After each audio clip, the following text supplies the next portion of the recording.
Muchas gracias. La foto de esta niña que ven aquí fue compartida, ustedes la van a haber visto, conmovió a millones de personas en todo el mundo. La niña había sido supuestamente separada de su madre al ingresar a la frontera entre México y Estados Unidos. Sin embargo, días después se supo que la niña nunca había sido separada de su madre. La imagen era engañosa, ya que había sido utilizada por varios medios de comunicación súper prestigiosos para hablar de la política tolerancia cero migratoria de Donald Trump.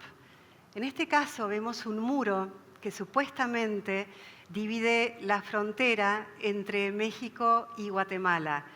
Una foto compartida ya desde el año 2016 dice, con una leyenda que dice: si los mexicanos pueden proteger su frontera de los guatemaltecos, ¿por qué nosotros en Estados Unidos no podemos proteger nuestra frontera con el supuesto muro que quiere construir Donald Trump? El problema es que esta foto era falsa. Esta foto fue tomada en realidad, es una foto que corresponde a la valla que divide Israel y Egipto. Estas fotos, estas imágenes, forman parte de lo que hoy en día se conoce con el término fake news, un término que está de moda y que muchos políticos y celebridades utilizan para responder sobre realmente verdades que les resultan incómodas. Nosotros, los periodistas, preferimos el término desinformación y llamamos fake news a todos esos contenidos que se hacen virales en las redes sociales y que tienen el objetivo claro y explícito de manipular a la gente como ustedes, a todos nosotros. Ahora, una de las preguntas que siempre nos hacen a los que verificamos contenidos, es decir, a los que funcionamos en esta especie de árbitro y este mundo de mentiras, es quién hace eso, quién está detrás de esta fábrica de mentiras y por qué, cuál es la razón. Las razones son varias. En muchos casos lo hacen por humor, para burlarse de nosotros, para ver cómo y cuánto caemos.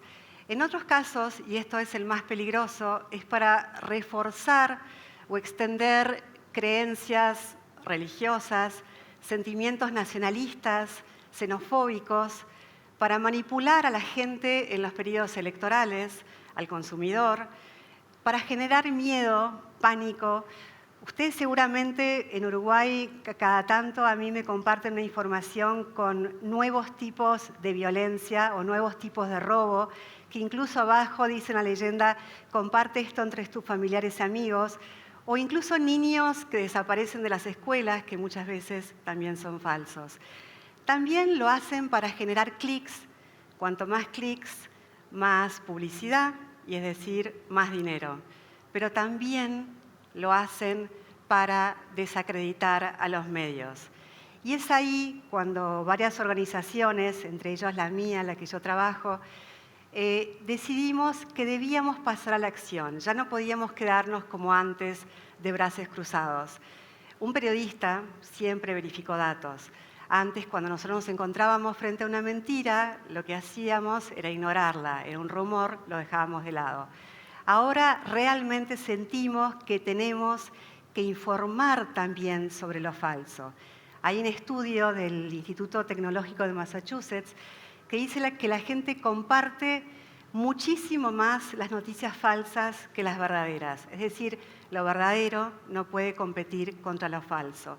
Y por eso sentimos que debíamos actuar, sobre todo cuando sucedió el caos que generó las elecciones en Estados Unidos y el Brexit en el Reino Unido. Disinformation is killing people in India. It is polluting democracy in Brazil.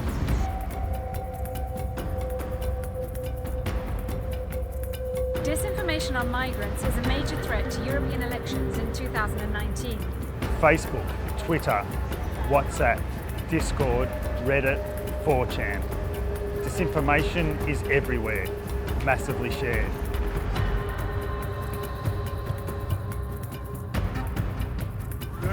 spot disinformation and track its sources, but we have a long way to go.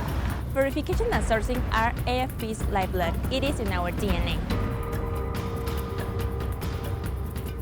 AFP is mobilizing our global network of 1,500 journalists and 200 bureaus to fight disinformation. We are also running projects with Facebook and FirstDraft. People say that reporting on the false is not our job. People say, why do you debunk stuff that nobody reads or that only suckers care?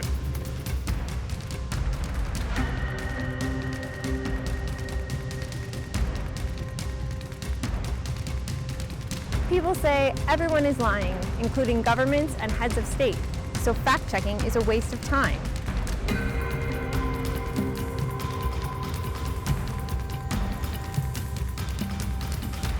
But trust in the media is collapsing. We must regain confidence. Fact-checking and verification builds credibility. It is vital to the future of journalism.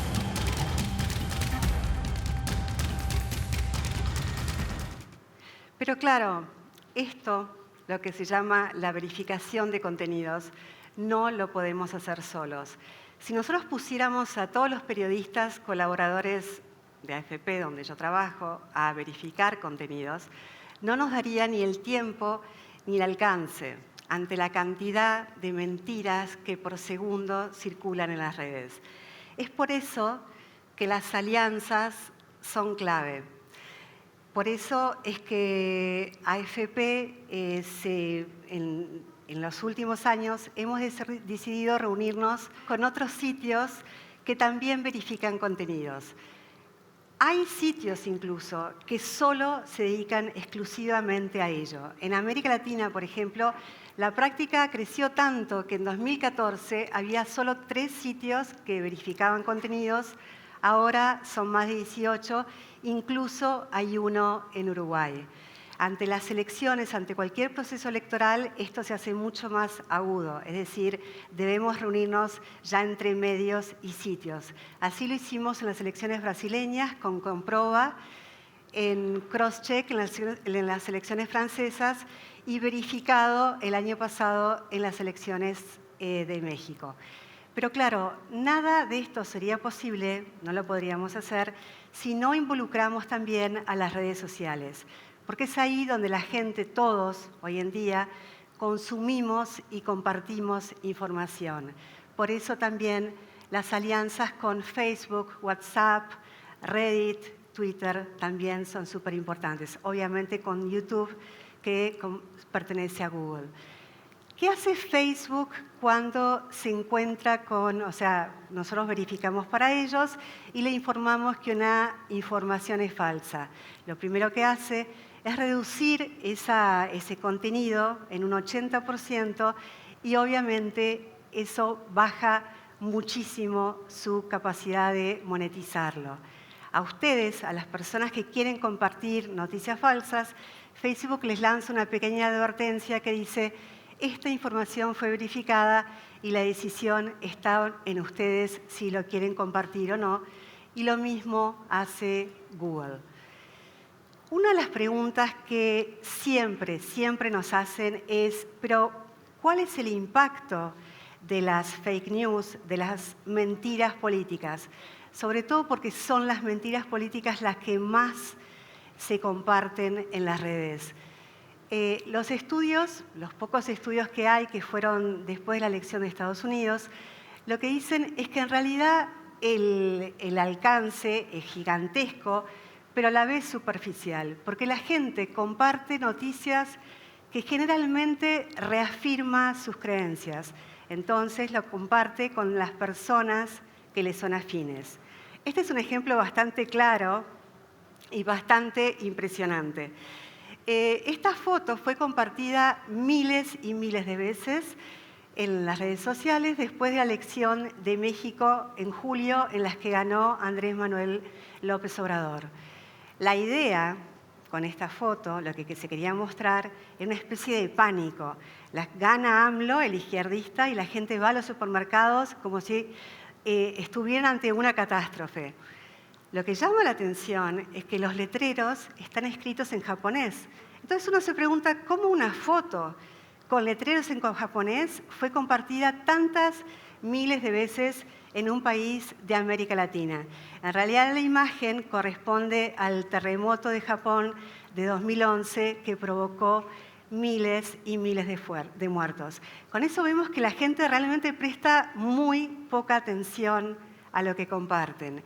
En este caso vemos unos gráficos que muestran que en Estados Unidos en 2016 los que más compartían y el crecimiento de las fake news se dio entre las filas republicanas, entre las personas afines a Donald Trump, mientras que en las filas demócratas, las personas afines a Hillary Clinton, se mantuvo bastante estable.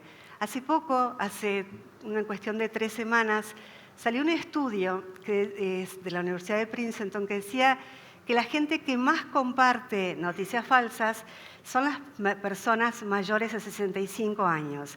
Esto es porque esas personas obviamente estuvieron menos expuestos a la era digital. El caso de Brasil merece un capítulo aparte porque fue brutal. Fue una guerra descarnada entre las filas de Bolsonaro y de Haddad, al punto que llegó un momento que ya nadie sabía si Bolsonaro había sido realmente apuñalado, sobre todo porque después se mostraban fotos de Bolsonaro sonriendo después de la apuñalada. En el caso de Haddad, se llegó a decir que promovía la homosexualidad entre los niños con un kit educativo en los centros escolares. La guerra en Brasil fue muchísimo más complicada porque se libró en WhatsApp. WhatsApp tiene conversaciones cerradas, encriptadas, entonces, claro, verificar contenidos en WhatsApp es muchísimo más difícil. Y el 66% del electorado brasileño se informó durante las elecciones en WhatsApp. Este caso fue bastante impresionante porque es una foto que se muestra a una supuesta simpatizante de Haddad, del PT, y a la que simpatizantes de Bolsonaro le dibujaron una esvástica. Lo que es bastante emblemático, que la foto fue compartida por medios de comunicación súper prestigiosos en Brasil. Incluso periodistas amigos me la compartieron como muestra de la violencia descarnada que se estaba viviendo en las elecciones brasileñas. La campaña de desinformación sigue en Brasil. Por ejemplo, en este caso tenemos a Lula mirando la investidura de Bolsonaro desde la cárcel a principios de enero.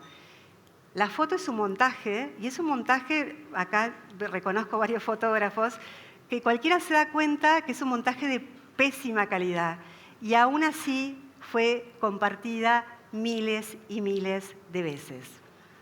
Otro de los temas que a los fabricantes de mentiras en las redes es uno de los favoritos, es el tema de la migración.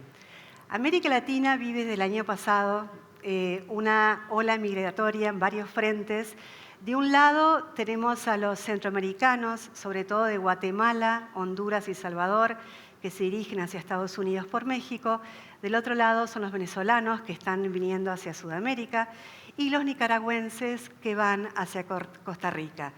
Esta ola migratoria desató una avalancha, una catarata de mentiras y generalmente son todas antimigrantes, como pasó en Europa, como esta, por ejemplo. Habitantes venezolanos que ingresaron a Roraima, el estado fronterizo con Brasil, y supuestamente atacaron a los habitantes del lugar. Otro tema que les encanta a los que fabrican fake news es el tema de la salud. Cáncer. Siempre sale algún alimento que milagrosamente cura el cáncer y otro que lo desarrolla todo sin ningún aval científico. Esto es bastante impresionante porque aquí vemos a Peppa Pig,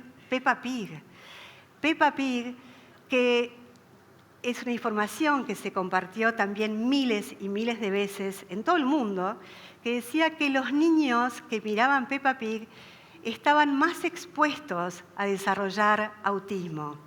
Obviamente, era falso. El Papa es uno de los principales blancos, al igual que otras celebridades.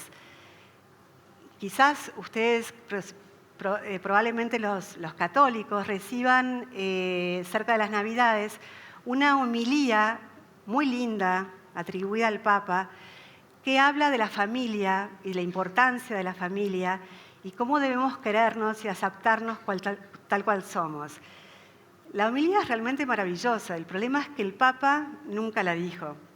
También al Papa se le atribuyó ante las campañas de Donald Trump, que apoyaba a Trump, al punto que el Vaticano tuvo que salir a desmentirlo. En este caso es una información de que quería generar una Biblia nueva, o sea que quería desterrar la Biblia y crear un libro nuevo, y también se demostró como falso. En este mundo de mentiras, verdades y verdades a medias, ustedes se preguntarán ahora, entonces, ¿en qué creemos? ¿Y por qué, sobre todo, nos deberían creer a nosotros que verificamos contenidos? O sea, ¿quiénes somos nosotros? ¿Por qué, en este caso, nosotros u otros sitios? ¿Quién es Dios? ¿Quién funciona como árbitro de la verdad y mentira? Por otro lado, también se le puede decir a un medio de comunicación como el nuestro, unirse con Facebook o con cualquier red social, ¿no afecta de alguna manera la independencia de ese medio? Las respuestas merecen un capítulo aparte y quizás den para otra TED. Pero sí les puedo decir algunas cosas que tienen que ver con esas respuestas. En primer lugar, a mí me gusta mucho decir que no es que desmentimos información, desmontamos información. Y esto es un proceso que lleva mucho tiempo, es decir, tenemos la imagen y vamos a la semilla de esa imagen, de dónde surgió, lo mismo los textos. O sea, hay todo un raconto, es como que se va desmenuzando todo el contenido de la falsa información hasta llegar a la conclusión final. La transparencia en todo este proceso es súper importante. Transparencia en el procedimiento, en la elección del tema. Nosotros tenemos que ser transparentes por qué elegimos verificar algunas cosas y otras no. En los fondos que recibimos para verificar, eso también tiene que ver con la independencia, y la corrección. Otra de las cosas que es súper importante es el rigor. No nos podemos equivocar. Imagínense si nosotros estamos verificando contenidos y nos equivocamos. Ya nuestra credibilidad se perdería para siempre. Entonces, realmente tenemos un equipo que se dedica exclusivamente y minuciosamente a mirar cada detalle. Obviamente hay todo un procedimiento de fuentes, etc. Ahora, me gustaría compartir con ustedes algunos consejos básicos que también a nosotros, los periodistas, nos han servido muchísimo. Por ejemplo, cuando nos encontramos una imagen que tiene baja resolución, dudar, no compartir. Cuando nos encontramos ante un texto que tiene faltas de ortografía, también dudar. Cuando estamos también a punto de compartir, mirar los comentarios, porque muchas veces ahí se informa que esa imagen fue tomada años antes. Y sobre todo, antes de compartir, detenerse unos segundos y pensar, ¿es realmente necesario? Compartir es una responsabilidad de todos nosotros. Muchas gracias.